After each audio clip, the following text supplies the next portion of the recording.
అందరికీ నమస్కారం. నా పేరు వెంకటరాముడు, కోడుమూరు జనసేన పార్టీ, కర్నూలు జిల్లా.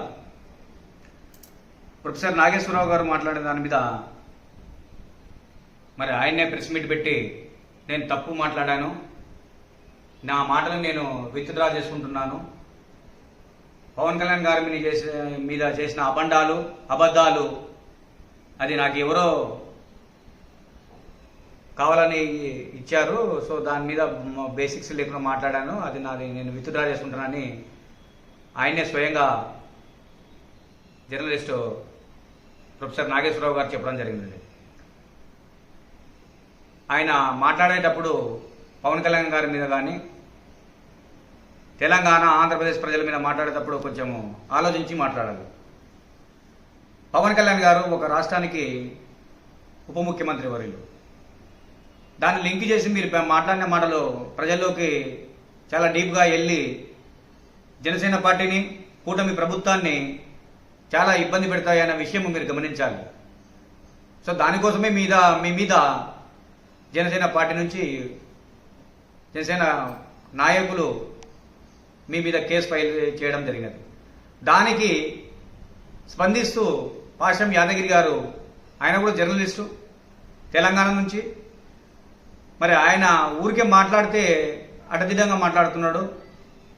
ఏదన్నా మాట్లాడినామంటే జర్నలిస్టుని తన్నాలి, రాజకీయ నాయకులను తన్నాలి, అందరినీ తన్నాలి అనేది ఆయన ఫ్రస్ట్రేషన్లోకి వెళ్ళిపోతున్నాడు. అంటే ఆయన ఉద్దేశం ఏమంటే దాదాపు ఒక 65 సంవత్సరాలు 70 సంవత్సరాలు ఉంటాయి యాదగిరి గారికి. యాదగిరి గారు ఇంతవరకు ఎవరో తెలియదు, కానీ పవన్ కళ్యాణ్ గారిని విమర్శించినప్పుడు మాత్రము ప్రజలందరికీ తెలిసిపోయింది. సో ఆయనకు తెలిసింది ఇప్పుడు ఏమంటే నేను పవన్ కళ్యాణ్ గారిని విమర్శిస్తే టోటల్గా ఆంధ్రప్రదేశ్, ఇండియా మొత్తంలో హైలైట్ అయిపోతానే విషయం తెలిసిపోయినట్టుంది. యాదగిరి గారు, మీకు ఒకటే చెప్తున్నాం, పవన్ కళ్యాణ్ గారిని మాట్లాడేటప్పుడు మీరు ఒకసారి ఆలోచించండి. మీకు ఏం అర్హత ఉందని మీరు ఒక రాష్ట్ర ఉప ముఖ్యమంత్రిని 5 పెళ్లిళ్ళు చేస్తున్నారు, సనాతన ధర్మము, రాముడు ఒకడే భార్య కదా అని మీకు అసలు నాలెడ్జ్ ఉందా? మీకు రామాయణము, భాగవతము వీటి మీద నాలెడ్జ్ ఉండి మాట్లాడితే శ్రీకృష్ణునికి భార్యలు ఎంతమంది? 10,000 మంది గోపికలు ఉన్నారు, 2 భార్యలు ఉన్నారు, రుక్మిణి, సత్యభామ. శ్రీ వెంకటేశ్వర స్వామికి ఎంతమంది భార్యలండి?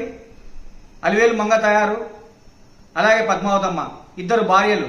మేము భార్యల గురించి, హిందూ ధర్మం గురించి మాట్లాడడము మీకు అసలు తెలియదు. అసలు పవన్ కళ్యాణ్ గారు వ్యక్తిగత జీతం లేక తొంగి చూడడానికి మీకేం అర్హత ఉంది? నీ ఇంట్లో పుట్టిన పిల్లలు, నీ కొడుకులు, బిడ్డలు నీకు రెస్పెక్ట్ ఇస్తున్నారా? ఇయ్యరు. ఎందుకంటే నీ మాట్లాడే పద్ధతి బాగలేదు. ఏం మాట్లాడుతున్నావు అసలు?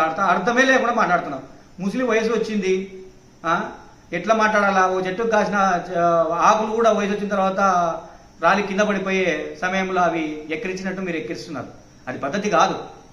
మీరు మాట్లాడాలా, ఊడి కింద పడిపోతే దానికి వాల్యూ ఉండదు. మీ ఎంతవరకు రాలిపోయి. పాషం యాదగిరి గారు, మీరు ఒకటే ఆలోచించాలి. ఏదన్నా మాట్లాడేటప్పుడు వ్యక్తిగత జీతంలోకి తొంగి చూడడానికి మీకేం అర్హత ఉంది? పవన్ కళ్యాణ్ గారు ఏదైనా చేసుకుని ఆయన వ్యక్తిగత జీతం రాజకీయాల్లో ఉంటే విమర్శిస్తారా?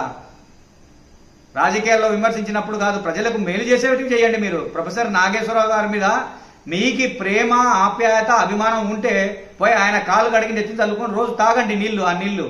అంతేగాని ప్రజా జీవితంలో లేకొచ్చి నేను ఆని తిడతా, ఈని తిడతా, ఏం నీకేమే తిక్క ఉందా నువ్వు ఏమన్నా అట్లా మాట్లాడడానికి? ఎంతవరకు సమంజసము? ఒకసారి ఆలోచించాలా. ఇంత పెద్ద వయసు వచ్చింది, జర్నలిస్టు పొజిషన్లో ఉన్నావు, తెలంగాణ వాదంలో నువ్వు బాగా పోరాడినంటున్నావు. అటువంటి వ్యక్తి ఇట్లాంటి చిల్లర ఏది మాట మాట్లాడితే తంత ఏందది పద్ధతి? ఎవరైనా చూస్తే ఏమంటారు? అది ఏ పిచ్చోడు అయిపోయింది, బ్రెయిన్లో ఒక భాగం మీద చెడిపోయింది అనుకుంటారు. సో దయచేసి ఇట్లా దానిలోకి రావద్దండి. మీరు ఏదైనా ఉంటే న్యాయబద్ధంగా, చట్టపరంగా నాగేశ్వరరావు గారు ఏదైనా ఎదుర్కొంటారు. ఆయనకు కావాల్సిన నాలెడ్జ్ దండిగా ఉంది. మీలాంటి తిక్క నాలెడ్జ్లు ఇచ్చేవాల్సిన అవసరమే లేదు అసలు. యాదగిరి గారు ఒకటే గుర్తుపెట్టుకోవాలా, నీ బిహేవియర్ చూస్తే ఫ్రస్ట్రేషన్లో పోయినారు మీరు. ఇంట్లో మీకు సుఖం లేదు. ఏమి మీరు మాట్లాడితే అడవిధంగా మాట్లాడితే ఎవడు పడేయండి నీకు అసలు. ఇంకా ప్రజలే పడినారు. ప్రజల్లో కూడా మీ మాట ఎవడు మెచ్చాడు. ఊరికే ఏదో మీడియా ముందు గడపడాలి. మీడియా అనాలంటావు, రాజకీయ నాయకులు అనాలంటావు, సామాన్య ప్రజలు అనాలంటావు. ఏం నిన్ను తనతులు లేరనా? పద్ధతి ఏం మాట్లాడాలా ఒకసారి ఆలోచించేటప్పుడు? అనలేరా నిన్ను కూడా తనాలా అని? ఎందుకు నీకు వయసుకు గౌరవం ఇస్తారు ఎవడైనా కూడా. సో దయచేసి మీరు ఏమైనా పవన్ కళ్యాణ్ గారిని విమర్శించేటప్పుడు ఆలోచించాలా. పవన్ కళ్యాణ్ నిక్కచ్చిగా నిజాయితీన రాజకీయం చేస్తున్నాడు ఆంధ్రప్రదేశ్లో. తెలంగాణలో పార్టీ పుట్టింది, నీకు ఆ విషయం తెలీదా? ఉద్యమకారులో ఉన్నప్పుడు కూడా పవన్ కళ్యాణ్ గద్దర్ లాంటి వాళ్ళు నా తమ్ముడు అని సంబోధించినాడు పవన్ కళ్యాణ్ గారిని. అటువంటి వ్యక్తిత్వం కలిగిన వ్యక్తి పవన్ కళ్యాణ్ గారు. సో దయచేసి మీరు మాట్లాడేటప్పుడు ఒకసారి రీచెక్ చేసుకోవడం, మాట్లాడడం మంచిది. ఈ తంత అనే పదం తీసేయండి మీ నోట్లో నుంచి. చాలా చండాలంగా పదం, నీకు సూటు కాలే నీ వయసుకో నీకు. సో దయచేసి నేను చెప్పేది ఒకటే మీకు, యాదగిరి గారు ఆలోచించి ఏదైనా మాట్లాడేటప్పుడు మాట్లాడండి, కానీ అది గౌరవప్రదంగా ఉంటుంది. నీ ప్రెషర్ తీసుకొచ్చి జనసేన పార్టీలో పడేసి జనసేన పార్టీ అది ఇది నీకేం అర్హత ఉంది మాట్లాడడానికి? సో దయచేసి ఇలాంటివి చేయడం మానుకోండి అనేది మా హితవు. Thank you very much.